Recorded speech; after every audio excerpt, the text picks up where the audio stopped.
Hi all, welcome back. The Secret Pivot. എൻ്റെ പേര് മീതു.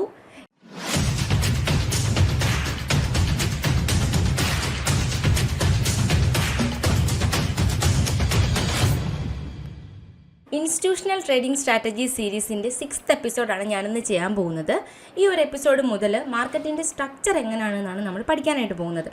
അപ്പോൾ മാർക്കറ്റിൻ്റെ സ്ട്രക്ചർ ഈ ഒരു ഒറ്റ വീഡിയോയിൽ പറയാൻ പറ്റില്ല. അപ്പോൾ നമുക്കത് 2-3 വീഡിയോസ് ആയിട്ട് നമുക്കത് കംപ്ലീറ്റ് ചെയ്യാം. അപ്പോൾ ഇന്ന് പറയാൻ പോകുന്നത് അതിൻ്റെ ഇമ്പോർട്ടൻ്റ് ആയിട്ടുള്ള ബ്രേക്ക് ഓഫ് സ്ട്രക്ചർ എന്താണെന്നുള്ളതാണ്. നിങ്ങൾക്കറിയാം, മാർക്കറ്റ് മെയിനായിട്ടും ഒന്നുകിൽ ഒരു ബുള്ളിഷ് മാർക്കറ്റ് ആയിരിക്കും, അല്ലെങ്കിൽ ഒരു ബാരിഷ് മാർക്കറ്റ് ആയിരിക്കും, പിന്നെ കൺസോൾട്ടേഷൻ ഫേസും വരാറുണ്ട്. ഓക്കെ, അപ്പോൾ അല്ലാണ്ട് നമ്മൾ എങ്ങനെയാണ് ഒരു മാർക്കറ്റ് ബുള്ളിഷ് ആവുന്നത്, അല്ലെങ്കിൽ എന്ത് അടിസ്ഥാനത്തിലാണ് മാർക്കറ്റിനെ ഒരു ബുള്ളിഷ് മാർക്കറ്റ് എന്നും അതുപോലെ തന്നെ ബാരിഷ് മാർക്കറ്റ് എന്നും വിളിക്കുന്നതെന്ന് നിങ്ങൾക്ക് കുറച്ച് പേർക്കൊക്കെ അറിയാം. പക്ഷേ നമ്മുടെ SMC പ്രകാരം അതിന് യൂസ് ചെയ്യുന്ന കുറച്ച് ടേംസ് ഉണ്ട്. ബ്രേക്ക് ഓഫ് സ്ട്രക്ചർ, അതുപോലെ തന്നെ ചേഞ്ച് ഓഫ് ക്യാരക്ടർ. അപ്പോൾ ഇത് രണ്ടും യൂസ് ചെയ്തിട്ട് നമുക്ക് പറയാൻ പറ്റും മാർക്കറ്റ് ബുള്ളിഷ് ആണോ അല്ലെങ്കിൽ ബാരിഷ് ആണോ എന്നൊക്കെ നമുക്ക് പറയാൻ പറ്റും. അത് നമുക്ക് ഡിഫറെൻറ്റ് ടൈം ഫ്രെയിമിൽ യൂസ് ചെയ്യാൻ പറ്റും. ഇപ്പോൾ 1 ഡേ ചാർട്ട് വെച്ചിട്ടാണെന്നുണ്ടെങ്കിൽ നമുക്ക് മാർക്കറ്റ് ഇപ്പോൾ ഓവറാൾ നമുക്ക് ആ ഒരു ലോങ്ങർ ടൈം ഫ്രെയിമിൽ നമുക്ക് ആ മാർക്കറ്റ് ബുള്ളിഷ് ആണോ അല്ലെങ്കിൽ ബാരിഷ് ആണോ എന്ന് പറയാൻ പറ്റും. അല്ലെങ്കിൽ നമുക്ക് 15 മിനിറ്റിൽ, ഇപ്പോൾ ഇൻട്രാഡേ ഒക്കെ ആണെങ്കിൽ 15 മിനിറ്റിലും അതുപോലെ 3 മിനിറ്റിൽ 5 മിനിറ്റിലൊക്കെ മാർക്കറ്റ് ബുള്ളിഷ് ആണോ ബാരിഷ് ആണോ എന്നൊക്കെ നമുക്ക് ഐഡൻറ്റിഫൈ ചെയ്യാൻ വേണ്ടിയിട്ട് നമുക്ക് യൂസ് ചെയ്യാൻ പറ്റുന്നതാണ് ഈ ബ്രേക്ക് ഓഫ് സ്ട്രക്ചറും ചേഞ്ച് ഓഫ് ക്യാരക്ടറും ഒക്കെ. അപ്പോൾ ഇമ്പോർട്ടൻ്റ് ആയിട്ടുള്ള ഒരു പോർഷനാണ് ഈ മാർക്കറ്റ് സ്ട്രക്ചറിൻ്റെ. അപ്പോൾ അതിൽ നമുക്ക് ഇന്ന് ബ്രേക്ക് ഓഫ് സ്ട്രക്ചർ എന്താണെന്ന് പഠിക്കാം. അപ്പോൾ നമുക്ക് സ്റ്റാർട്ട് ചെയ്യാം. ഈ ബ്രേക്ക് ഓഫ് സ്ട്രക്ചർ യൂസ് ചെയ്തുകൊണ്ട് ഇപ്പോൾ മാർക്കറ്റ് ഒരു ട്രെൻഡിങ് മാർക്കറ്റ് ആണെന്ന് വിചാരിക്കുക. അത് അപ്സൈഡ് ആവാം, ഡൗൺ സൈഡ് ആവാം. അപ്പോൾ അതിൽ ഈ ബ്രേക്ക് ഓഫ് സ്ട്രക്ചർ വെച്ചുകൊണ്ട് മാർക്കറ്റ് ഇനിയും അപ്സൈഡ് പോകാൻ ചാൻസ് ഉണ്ടോ, അല്ലെങ്കിൽ മാർക്കറ്റ് ഇനി ഡൗൺ സൈഡ് ആണോ മൂവ് ചെയ്യാൻ ചാൻസ് എന്ന് നമുക്ക് മനസ്സിലാക്കാൻ പറ്റും. ഓക്കെ, അപ്പോൾ അത് വളരെ ഇമ്പോർട്ടൻ്റ് ആണ്.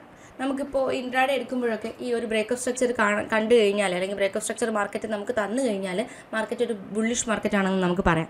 അല്ലെങ്കിൽ downside break of structure ആണ് തരുന്നതെന്നുണ്ടെങ്കിൽ നമുക്കൊരു ബാരിഷ് മാർക്കറ്റ് ആണെന്ന് കൺഫേം ചെയ്യാൻ പറ്റും. അപ്പോൾ അത്രയധികം ഇമ്പോർട്ടൻസ് ഉണ്ട് ഈ ഒരു ബ്രേക്ക് ഓഫ് സ്ട്രക്ചറിന്. ഓക്കെ, ഈ ഒരു പിക്ചറിൽ ഞാൻ ഈ ഒരു ക്യാൻഡിൽസ് ബുള്ളിഷ് മാർക്കറ്റിനും അതുപോലെ തന്നെ ഇതൊരു ബാരിഷ് സൈഡുമാണ് കാണിക്കുന്നത്. അപ്പോൾ നമുക്ക് ആദ്യം ബുള്ളിഷ് സൈഡിൽ പറയാം. ഈ ഒരു SMC ബേസ്ഡ് ആയിട്ടുള്ള കുറച്ച് വീഡിയോസ് ഞാൻ ഇതിന് മുന്നേ ചെയ്തിട്ടുണ്ട്. അപ്പോൾ ആദ്യമായിട്ടാണ് ഈ ഒരു വീഡിയോ കാണുന്നതെന്നുണ്ടെങ്കിൽ നിങ്ങൾക്ക് ഒന്നും മനസ്സിലാവണം എന്നില്ല. അപ്പോൾ പഴയ വീഡിയോസൊക്കെ കാണുക. ഇതിന് തൊട്ട് മുന്നേ ഞാൻ ചെയ്തത് pull back, valid pull back എന്താണെന്നുള്ളതാണ്. ഇതിലും ആ ഒരു വാലിഡ് പുൾ ബാക്ക് ഞാൻ പറയുന്നുണ്ട്.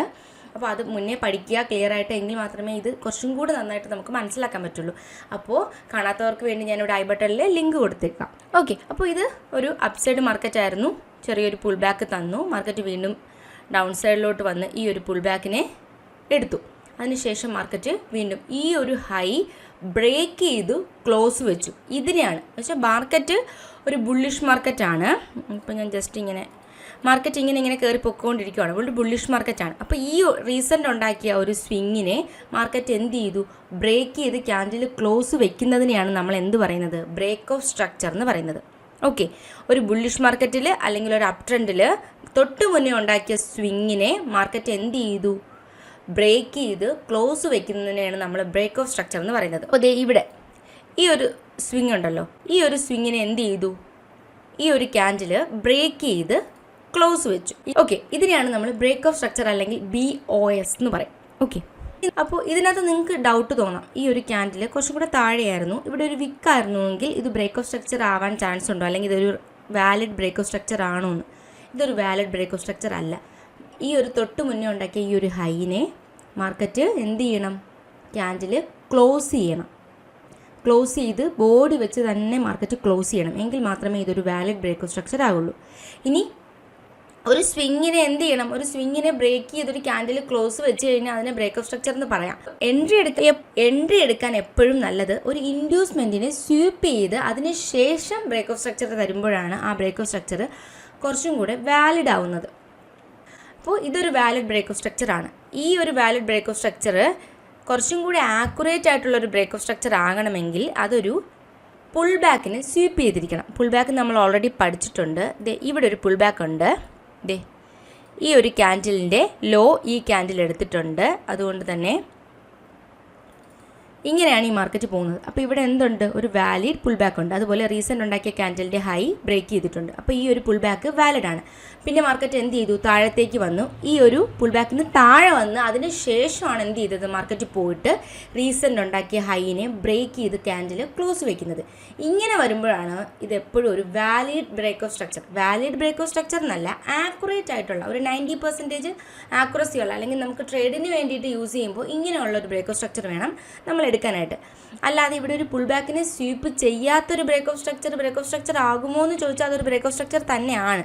അത് വർക്ക് ചെയ്യാം, നമ്മളിപ്പോൾ ട്രേഡ് എടുക്കുമ്പോൾ അതും യൂസ് ചെയ്യാം. പക്ഷേ അതിൽ കുറച്ചും കൂടെ ആക്യുറേറ്റ് ആയിട്ടുള്ളത് ഇങ്ങനെ ഒരു പുൾ ബാക്കിനെ എടുത്ത് അതിന് ശേഷം ഒരു ബ്രേക്ക് ഓഫ് സ്ട്രക്ചർ കിട്ടുമ്പോഴാണ് നമുക്കത് ട്രേഡ് എടുക്കാനായിട്ട് കൂടുതലും നല്ലത്.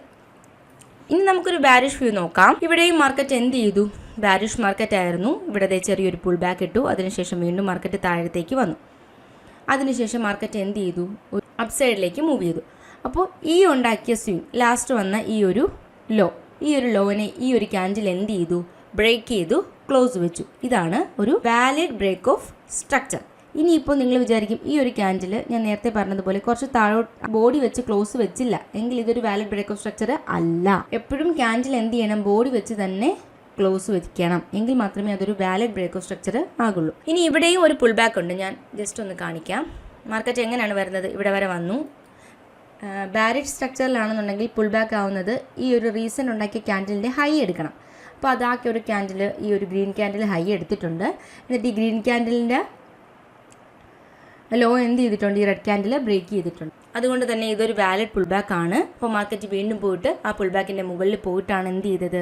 താഴത്തേക്ക് വന്ന് ഈ റീസെൻ്റ് ഉണ്ടാക്കിയ ലോനെ ബ്രേക്ക് ചെയ്ത് ക്യാൻഡിൽ ക്ലോസ് വെച്ചത്. അപ്പോൾ ഇതൊരു വാലിഡ് ബ്രേക്ക് ഓഫ് സ്ട്രക്ചർ ആണ് ഇൻ ബാരിഷ് മാർക്കറ്റ്. ഓക്കെ, ഇതാണ് ബ്രേക്ക് ഓഫ് സ്ട്രക്ചർ എന്ന് പറയുന്നത്. അപ്പോൾ ഇനി എങ്ങനെയാണ് നമുക്ക് റിയൽ ചാർട്ടിൽ ബ്രേക്ക് ഓഫ് സ്ട്രക്ചർ മനസ്സിലാക്കാൻ പറ്റുന്നതെന്ന് നമുക്ക് നോക്കാം. ഓക്കെ, ഇവിടെ ഒരു വാലിഡ് ബ്രേക്ക് ഓഫ് സ്ട്രക്ചർ ഉണ്ട്, ഞാൻ കാണിക്കാം. ഇതൊരു വാലിഡ് ബ്രേക്ക് ഓഫ് സ്ട്രക്ചറാണ്. തൊട്ട് മുന്നേ ഉണ്ടാക്കിയ ഒരു പുൾ ബാക്കിനെ എന്ത് ചെയ്തു? അത് അതിൻ്റെ താഴെ പോയിട്ടാണ് എന്ത് ചെയ്തത്? ഈ റീസെൻ്റ് ആയിട്ട് ഉണ്ടാക്കിയ ഹൈനെ ബ്രേക്ക് ചെയ്ത് ഈ ഒരു ഗ്രീൻ ക്യാൻഡിൽ ക്ലോസ് വെച്ചത്. അപ്പോൾ ഇതൊരു വാലിഡ് ബ്രേക്ക് ഓഫ് സ്ട്രക്ചർ ആണ്. ഓക്കെ, ഇനി അതിനുശേഷം മാർക്കറ്റ് ഇവിടെ ഒരു ഹൈ ഉണ്ടാക്കി, ഇതൊരു പുൾ ബാക്ക് ആണ്. വീണ്ടും മാർക്കറ്റ് ഇനി ഈ ഒരു ഹൈനെ എന്ത് ചെയ്യണം? ക്യാൻഡിൽ ബ്രേക്ക് ചെയ്ത് ക്ലോസ് വെക്കണം. ഇവിടെ ഒരു ബ്രേക്ക് ഓഫ് സ്ട്രക്ചർ നമുക്ക് കിട്ടിയിട്ടുണ്ട്. ഇതൊരു ബ്രേക്ക് ഓഫ് സ്ട്രക്ചർ ആണ്. അതിൽ ഈ ഒരു സ്വിങ്ങിനെ എന്ത് ചെയ്തിട്ടുണ്ട് മാർക്കറ്റ്? ഇവിടെ വരെ ഇത് ഇൻസൈഡ് ക്യാൻഡിൽ അല്ല, അപ്പോൾ ഇതുവരെ സിംഗിൾ ലെഗ് മൂവാണ്. അതിനുശേഷം ഇങ്ങനെയാണ് ഈ ഒരു പുൾ ബാക്ക് പോയേക്കുന്നത്. അപ്പോൾ ഈ ഒരു ഹൈയുടെ താഴെ ഇത് വന്നിട്ടുണ്ട്. അപ്പോൾ ഈ ഒരു പുൾ ബാക്കിനെ എടുത്തിട്ടുണ്ട് മാർക്കറ്റ്. അതിന് ശേഷമാണ് ഈ ഒരു ബ്രേക്ക് ഓഫ് സ്ട്രക്ചർ നമുക്ക് തന്നത്. അപ്പോൾ ഇത് ഒരു വാലിഡ് ബ്രേക്ക് ഓഫ് സ്ട്രക്ചറായിട്ട് നമുക്ക് കൺസിഡർ ചെയ്യാൻ പറ്റും. ഓക്കെ, അപ്പോൾ ഇതാണ് ബുള്ളിഷ് മാർക്കറ്റിൻ്റെ കേസിലുള്ള ബ്രേക്ക് ഓഫ് സ്ട്രക്ചർ. ഇനി നമുക്ക് ബാരിഷ് മാർക്കറ്റിൻ്റെ കേസിലുള്ള ബ്രേക്ക് ഓഫ് സ്ട്രക്ചർ നോക്കാം. ഇവിടെ ഒരു ബാരിഷ് ബ്രേക്ക് ഓഫ് സ്ട്രക്ചറിന് എക്സാമ്പിൾ ഉണ്ട്. ഈ ഒരു ലോ കൺസിഡർ ചെയ്യുകയാണെന്നുണ്ടെങ്കിൽ ഇവിടെ ക്യാൻഡിൽ ബോഡി വെച്ചല്ല ക്ലോസ് ചെയ്തിരിക്കുന്നത്, പക്ഷേ അതിന് ശേഷം വന്ന ഈ ഒരു ക്യാൻഡിൽ ബോഡി വെച്ച് ക്ലോസ് ചെയ്തിട്ട് നമുക്ക് എന്ത് ചെയ്യാം? ഇത് ഇങ്ങോട്ട് ഷിഫ്റ്റ് ചെയ്ത് ഇത് വാലിഡ് ബ്രേക്ക് ഓഫ് സ്ട്രക്ചറായിട്ട് കൺസിഡർ ചെയ്യാവുന്നതാണ്. ഈ ഒരു പുൾ ബാക്കിനെ മാർക്കറ്റ് എടുത്തിട്ടാണ് ഈ ഒരു ബ്രേക്ക് ഓഫ് സ്ട്രക്ചർ നമുക്ക് തന്നത്. അപ്പോൾ ഇതൊരു വാലിഡ് ബ്രേക്ക് ഓഫ് സ്ട്രക്ചറായിട്ട് നമുക്ക് കൺസിഡർ ചെയ്യാം. അതിനുശേഷം ഇവിടെ ഒരു വാലിഡ് ബ്രേക്ക് ഓഫ് സ്ട്രക്ചർ ഉണ്ട്. ഈ ഒരു ലോ ഇവിടെ ഈ ഒരു ക്യാൻഡിൽ ബ്രേക്ക് ചെയ്ത് ക്ലോസ് വെച്ചിട്ടുണ്ട്. ഇതും ഒരു ബ്രേക്ക് ഓഫ് സ്ട്രക്ചറാണ്. കാര്യം ഈ ഒരു ലോനെ എന്ത് ചെയ്തു? മാർക്കറ്റ് ഈ ഒരു ക്യാൻഡിൽ ബ്രേക്ക് ചെയ്ത് ക്ലോസ് വെച്ചേക്കുവാണ്. ഇതൊരു ബ്രേക്ക് ഓഫ് സ്ട്രക്ചറാണ്. പക്ഷേ ഇത് എന്ത് ചെയ്തിട്ടില്ല? ഒരു പുൾ ബാക്കിനെ എടുത്തിട്ടല്ല ഇങ്ങനെ ഒരു ബ്രേക്ക് ഓഫ് സ്ട്രക്ചർ നമുക്ക് തന്നത്. കാര്യം ഇവിടുത്തെ പുൾ ബാക്ക് നമുക്ക് ഇവിടെയാണ് ഒരു പുൾ ബാക്ക് ഉണ്ടായിട്ടുള്ളത്. അതിനുശേഷം ഇതെല്ലാം ഇൻസൈഡ് ക്യാൻഡിൽസ് ആണ്. അതിനുശേഷം മാർക്കറ്റ് ഇതുവരെ ഒരു സിംഗിൾ ലെഗ് മൂവ് ആണ്. അതിനുശേഷം മാർക്കറ്റ് ഇവിടെ വരെ വന്നിട്ടാണ് വീണ്ടും താഴത്തേക്ക് വന്ന് ഇങ്ങനെയാണ് മാർക്കറ്റ് താഴത്തേക്ക് വന്നത്. അപ്പോൾ ഇവിടെ എന്ത് ചെയ്തിട്ടില്ല? ഒരു പുൾ ബാക്കിനെ എടുത്തിട്ടില്ല, പക്ഷേ എന്ത് ചെയ്തിട്ടുണ്ട്? ഒരു ബ്രേക്ക് ഓഫ് സ്ട്രക്ചർ ആണോ എന്ന് വെച്ചാൽ ഇതൊരു ബ്രേക്ക് ഓഫ് സ്ട്രക്ചർ തന്നെയാണ്. ഓക്കെ, ഇനി ബോഡി വെച്ച് ക്ലോസ് ചെയ്യുന്നത് ഇവിടെയാണ്. ഇവിടെ ഒരു ബ്രേക്ക് ഓഫ് സ്ട്രക്ചർ ഉണ്ട്. അപ്പോൾ അത് ഈ ഒരു പുൾ ബാക്കിനെ എടുത്തിട്ടാണ് താഴത്തേക്ക്. അപ്പോൾ ഇവിടെ ഉണ്ടാക്കി ഈ ഒരു പുൾ ബാക്കിനെ ഇത് എടുത്തിട്ടുണ്ട്. അപ്പോൾ ഇത് ഒരു പെർഫെക്റ്റ് ബ്രേക്ക് ഓഫ് സ്ട്രക്ചർ ആണ്.